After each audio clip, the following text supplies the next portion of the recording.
Hey friends, welcome into a Water Break Wednesday presented by Crown Royal. I'm your host, Drew Dougherty, with my co-host, Deepi Sidhu. Deepi, how are you? I'm great, Drew. Is this our final Water Cooler Wednesday? Of 2020. It is of 2020. So yes. It is for any regular season, heading into any regular season game. So please, if you're out there watching, send us in a question. Send us also where you're sending that question from, like what country, what city, what neighborhood. We want to hear it because we know there are Texans fans all over the world.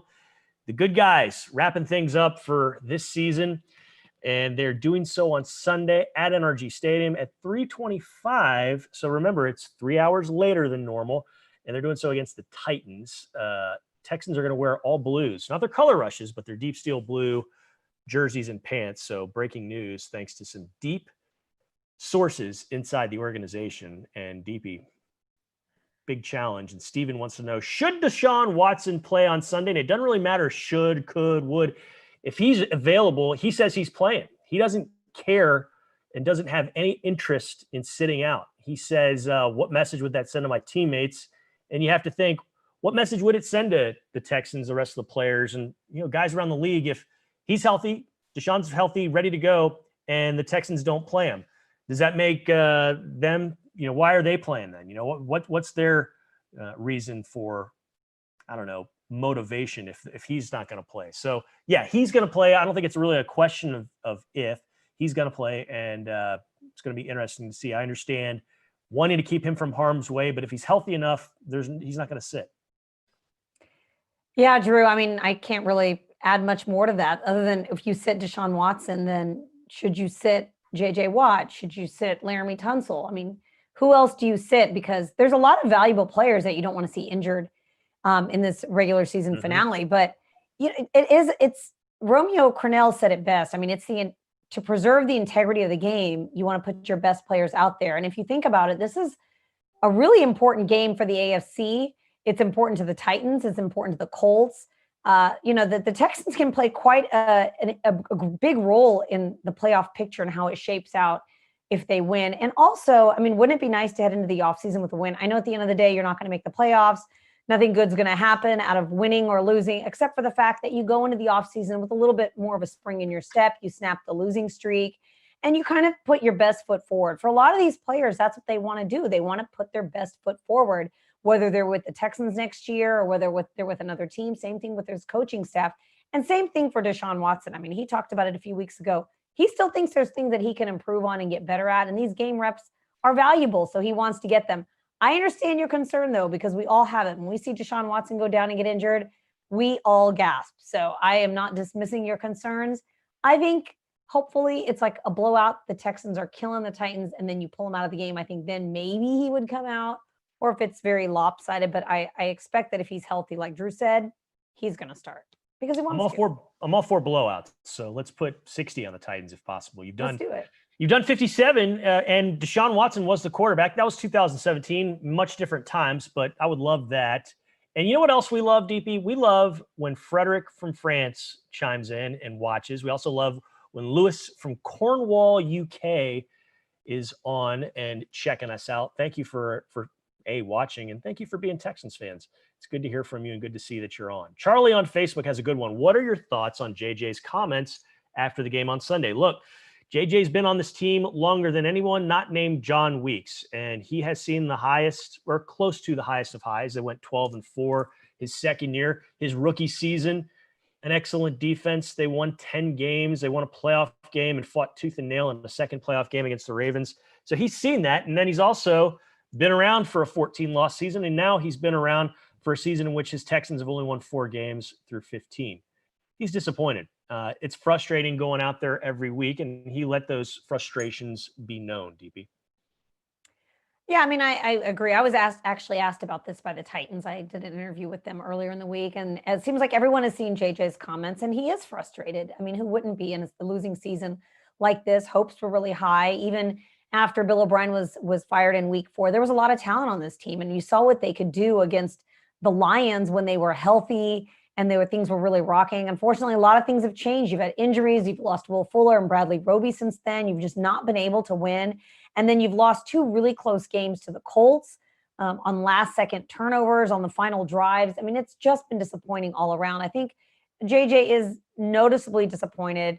I really feel for him. It's 10 years in the league. He's actually having a great season, all things considered. But I remember back in 2013 when the Texans were losing, JJ was frustrated then too. I mean, I think this really wears on players. Romeo Crennel has said that, their goal is to try to keep this team together and come out and fight hard to win. But even for an interim coaching staff, this is a long time to be an interim coaching staff. Usually you see coaches get fired later on in the season, but it's been a long season, not just from the coaching standpoint, but from COVID and everything else. So I just think it's a lot of frustrations sort of coming to a boiling point.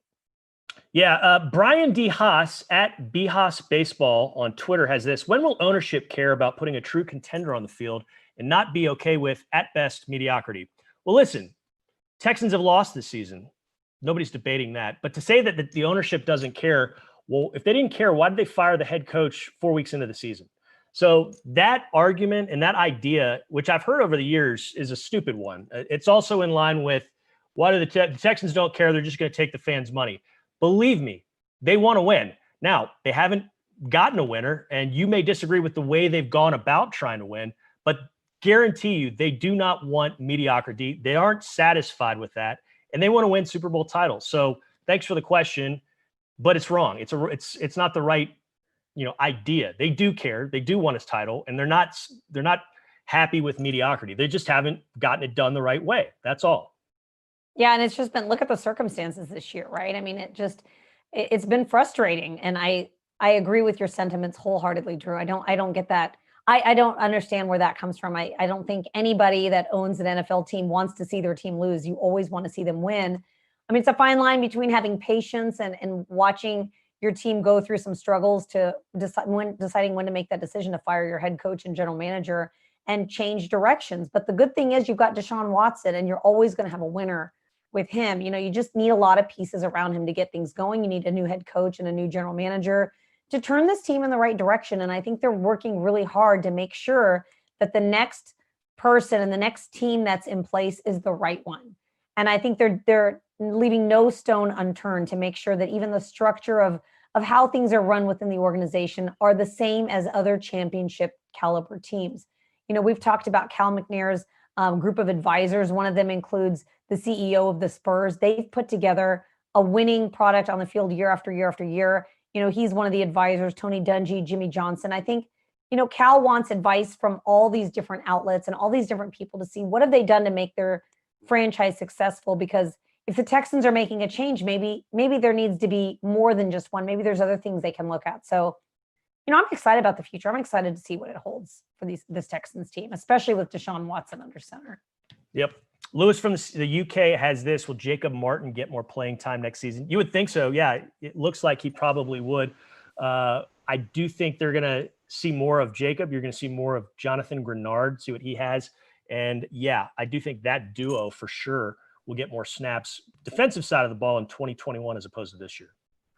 I mean, I think Jacob Martin's had a great season, right? I mean, he missed a few games because of the COVID diagnosis, but obviously when he's on the field, he does some nice things, against the pass and just there as a linebacker for the linebackers group. I think everyone has sort of noticed that. He just hasn't gotten as many reps as maybe you want to see him get. Same thing with Grenard, just being a rookie. I think his circumstances are different.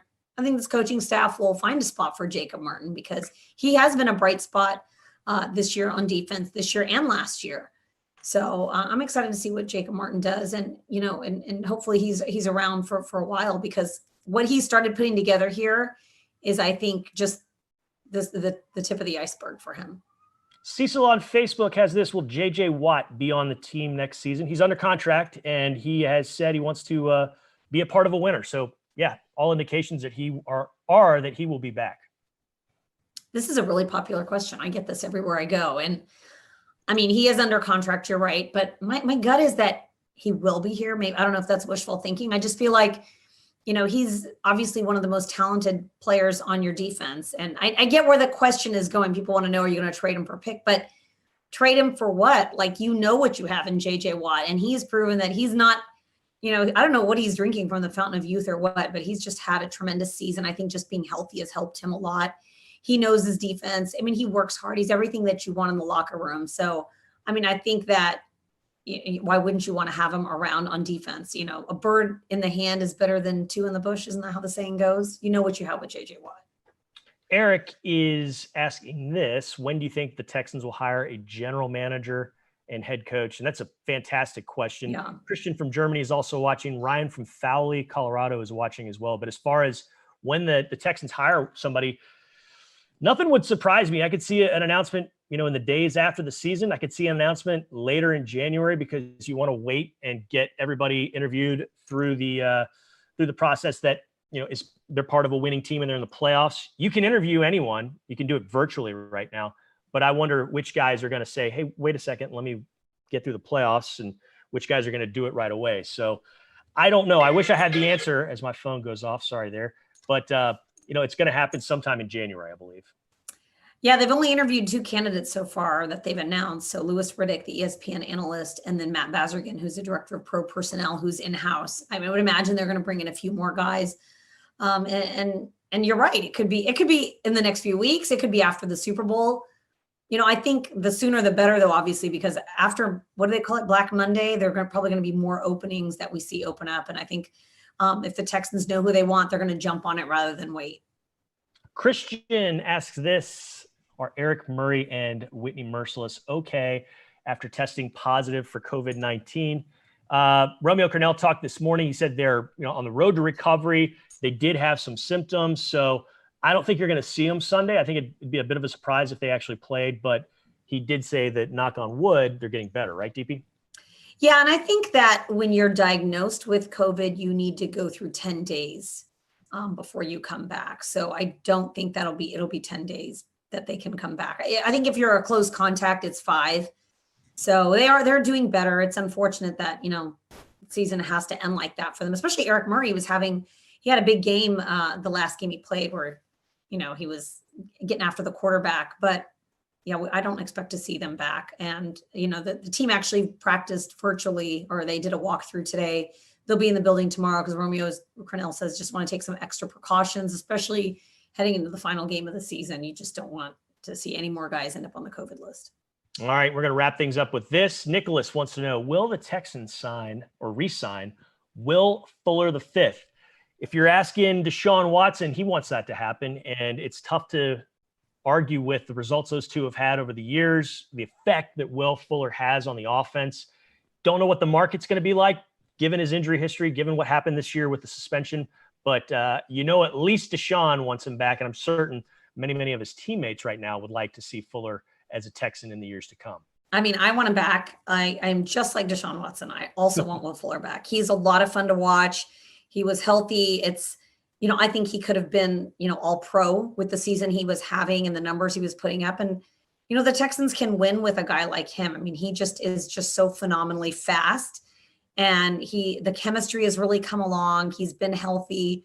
I hope the Texans re-sign him. I just feel like he is just, especially with losing DeAndre Hopkins, he really stepped up and stepped into that role and did a lot of nice things for this offense when he was out there. So me, Deshaun Watson, and probably a lot of fans out there want to see Will Fuller back. And listen, I want to circle back to that question that was asked earlier about mediocrity and being satisfied with it. Listen, you're pissed. We know that. JJ Watt is pissed. We know that. We are all as well. Nobody's happy. It just hasn't happened the way that we would like to see it. It just hasn't happened. But the Texans are trying, and they're not satisfied with what's gone out there on the field. And you're going to see major changes because of it. All right. That's my rant. I'm done. Goodbye, 2020. Goodbye to you, Deepi. Thank you so much to Tyler Marcotte, Andrew Temperley, Amanda Caffey, and the rest that helped put this all together. Thank you all to the fans. Can't wait to see you again in 2021. When the Texans are taking on the Titans, the season ends and new beginnings happen. So long. This has been a Water Break Wednesday presented by Crown Royal. Happy New Year.